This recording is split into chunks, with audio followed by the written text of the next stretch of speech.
Dis weer ek, Rinus van Sion in Parys, en is voorware voorreg om saam met jou God se woord oop te maak. Vanmôre wil ek met jou praat oor die goeie herder. Ek lees Openbaring 15 vers 7 en 8. Een van die 4 lewende wesens het toe aan die 7 engele 7 goue bakke gegee, volgemaak met die toorn van God. Hy wat vir altyd lewe. Die tempel het toe vir God se heerlikheid en krag vol rook geword.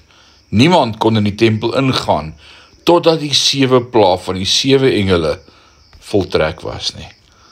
Wetende dat sonde sy kinders byt, brand en wreed maak en afslag, stuur God sy chirurgiese span engele met skale van die bitter medisyne van oordeel in hulle hande, om die sonde wat die mensdom vernietig, te hanteer.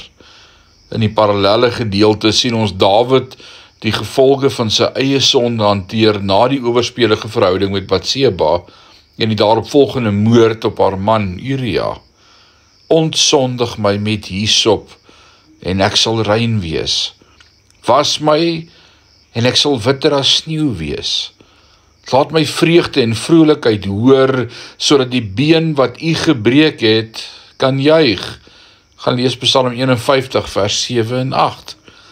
Wanneer 'n lam herhaaldelik sy eie veiligheid in gevaar gestel het, deur voortdurend van die kudde weg te dwaal, het die herder sy been gebreek.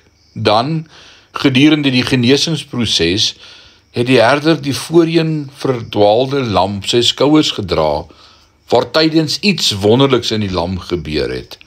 Jy sien, toe sy been na 5 of 6 weke weer sy gewig kon dra, het die lam naby die herder gebly, om nooit weer rond te dwaal nie. Nie omdat hy nog die gebreekte been gevrees het nie, maar omdat hy aan die herder geheg geraak het.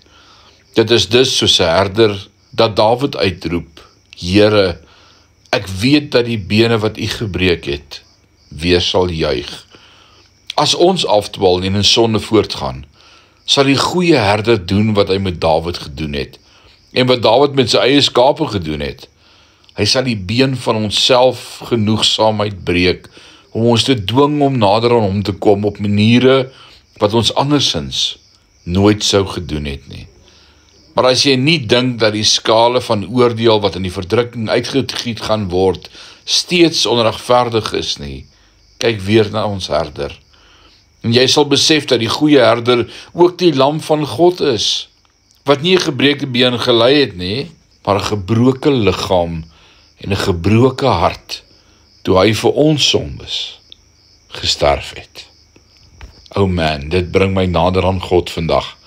Jesus het vir my en vir jou die volle prys klaar betaal. Kom ons groei in sy genade. Amen.